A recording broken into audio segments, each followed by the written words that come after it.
ലോകത്തിലെ ഏറ്റവും വലിയ അഭയാർത്ഥി ക്യാമ്പായ ബംഗ്ലാദേശിലെ Cox's Bazar Ukhia Rohingya camp integral human development ഡിക്കാസ്റ്ററിയുടെ പ്രീഫെക്ട് കർദിനാൾ മൈക്കൽ സെർനി സന്ദർശിച്ചു.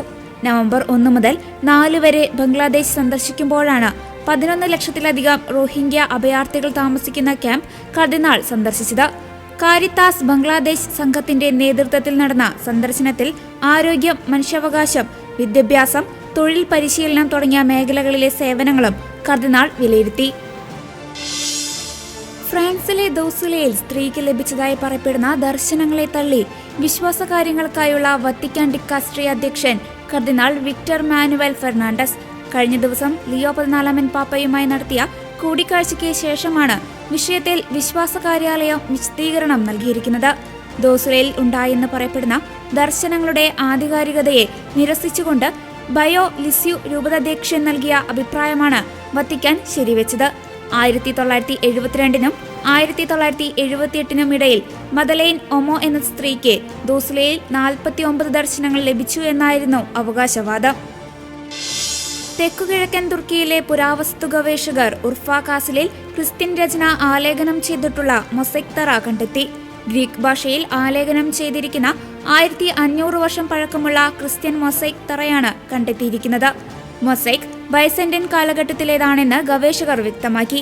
AD 460 495 ഇടയിലായിരിക്കും രചന ആലേഖനം ചെയ്തതെന്നാണ് ഗവേഷകരുടെ വിലയിരുത്തൽ. സകല വിശുദ്ധരുടെയും സകല മരിച്ചവരുടെയും തിരുനാളുകൾ ഉൾപ്പെടെ നമുക്ക് മുൻപേ കടന്നുപോയവരുടെ ഓർമ്മ പ്രത്യേകമായി അനുസ്മരിക്കുന്ന നവംബർ മാസത്തിൽ നമ്മിൽ നിത്യജീവനെക്കുറിച്ചുള്ള പ്രതീക്ഷകൾ ഉണർത്തുന്നുണ്ടെന്ന് ലിയോ 14 പാപ്പ കഴിഞ്ഞ ദിവസം വത്തിക്കാനിൽ നടന്ന പൊതുകൂടിക്കാഴ്ചയിൽ സംസാരിക്കവേ നല്ല ജീവിതം നയിക്കാനുള്ള തീരുമാനം ശക്തിപ്പെടുത്തി ജീവിക്കാനും പാപ്പ ആഹ്വാനം ചെയ്തു. കർത്താവിന്റെ സ്നേഹത്തിന്റെ കൽപ്പനയിൽ ജീവിക്കുന്നതുവഴി കർത്താവിനും വിശുദ്ധർക്കുമൊപ്പം നമുക്ക് നിത്യജീവൻ ആസ്വദിക്കാൻ സാധിക്കുമെന്നും പാപ്പ പറഞ്ഞു. 40,000-ഓളം ആളുകളാണ് പൊതുകൂടിക്കാഴ്ചയിൽ പങ്കുചേർന്നത്. കുട്ടികളും കൗമാരക്കാരും ആർട്ടിഫിഷ്യൽ ഇന്റലിജൻസ് പോലുള്ള സാങ്കേതിക വിദ്യകൾ അനിയന്ത്രിതമായി ഉപയോഗിക്കുന്നത് അവരുടെ മാനസികവും ഭൗതികവുമായ വളർച്ചയ്ക്ക് ദോഷകരമായേക്കാമെന്ന് ലിയോ 14 പാപ്പ. കുട്ടികളുടെ അന്തസ്സ് സംരക്ഷിക്കാൻ പുതിയ നിയമങ്ങളും നിയന്ത്രണങ്ങളും വേണമെന്ന് അദ്ദേഹം ആവശ്യപ്പെട്ടു. AI-യുടെ ഉപയോഗം പ്രധാനപ്പെട്ട ചില ധാർമ്മിക പ്രശ്നങ്ങൾ ഉണ്ടാക്കുന്നുണ്ടെന്നും കുട്ടികളും കൗമാരക്കാരും ഇതിനെ എളുപ്പത്തിൽ ഇരയാകാൻ സാധ്യതയുണ്ടെന്നും പാപ്പ ഓർമ്മിപ്പിച്ചു.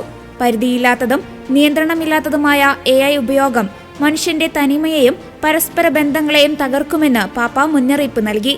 അതിനാൽ രക്ഷാകർത്താക്കളും അധ്യാപകരും ഈ പുതിയ സാഹചര്യങ്ങളെക്കുറിച്ച് ബോധവാന്മാരായിരിക്കണമെന്ന് ലിയോ 14 പാപ്പ ഓർമ്മിപ്പിച്ചു.